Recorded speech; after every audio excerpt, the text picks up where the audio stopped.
Welcome to another daily support episode of the Spirit Mom Life podcast. I'm your host and Spirit Mom to Levi, Schall. These short daily episodes are here to gently walk with you through the real moments of grief and the journey towards reconnecting with your child in spirit. Tune in daily as you learn to walk with your child on this part of your journey together. Today's topic is about overcoming your disbelief.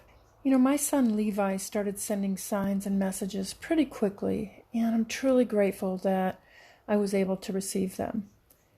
But even though they were coming through at the time and I was writing them down, I didn't know or internalize immediately, 100%, that the messages were being sent deliberately by Levi. I think we have a tendency to want the communication so much, but we're afraid it isn't real at the same time. And it creates an internal conflict that we need to overcome. I've learned so much about communicating with Levi and other family members over the years, and I hope that what I can share with you will help you understand how your loved one is communicating with you. We do have to be ready to receive messages before they can come through. But I have a strategy for getting there that also builds the belief that the messages are real and being deliberately sent. And when I speak about building belief, what I really mean is overcoming disbelief. In many societies, we're taught that it isn't possible to communicate with loved ones on the other side. And there are many different levels to this disbelief. From the spirit world isn't real, to communicating with spirits is the devil's work. And an example of one of the levels of disbelief one might hold, and I did too at one time, is that in order to have a message come through a psychic medium, they need to be in the same room with you. I've read comments online of people saying that a phone reading would be ridiculous.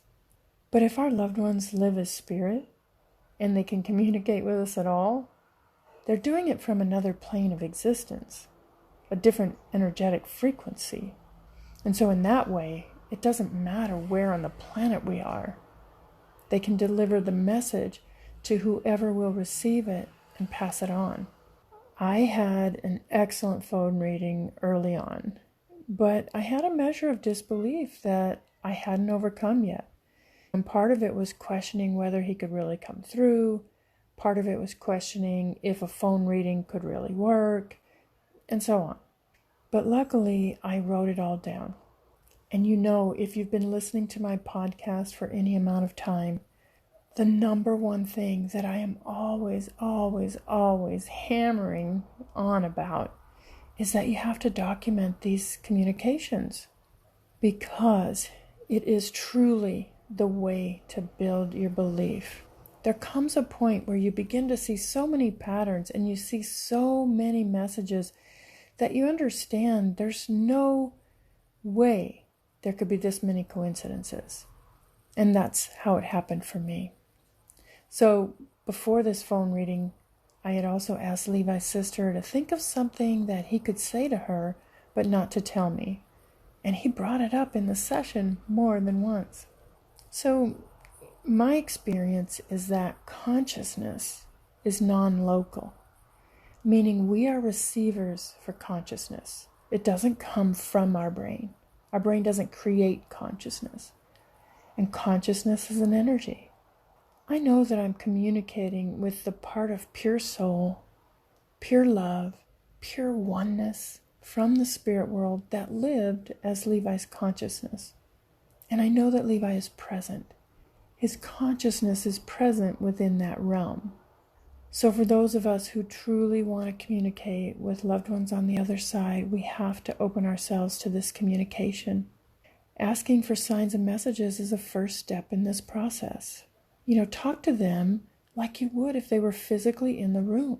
And you can do it out loud or you can do it in your head, because either way, they hear you. And I've experienced this personally.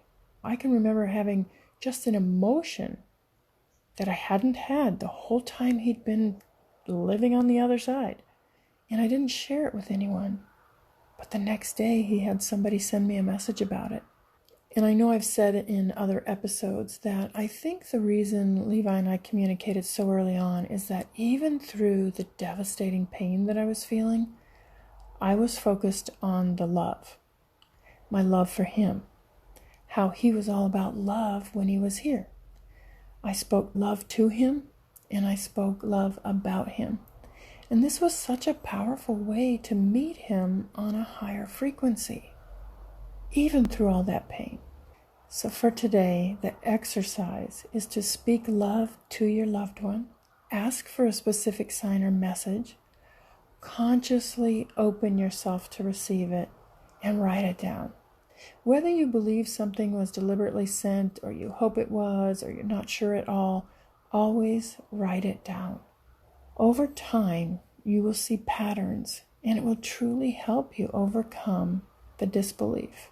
It'll help you overcome the feeling that when you've received a message, you feel like it was from them, but you also have a doubt, and you're hoping it was from them, but you don't just know at a cellular level that they sent it to you, and they sent it deliberately. And that's what I want for you, because the freedom that I have in how I'm experiencing grief now is so different because of this communication with Levi, because of the relationship I have with him. So receiving their love in this way will help you heal and even find happiness. You've been listening to the Spirit Mom Life podcast with Schall Adams. If you'd like more support, you're invited to join us inside the Spirit Mom Life community. Learn more at spiritmomlife.com. Remember, you are not alone, and the journey with your beautiful child continues.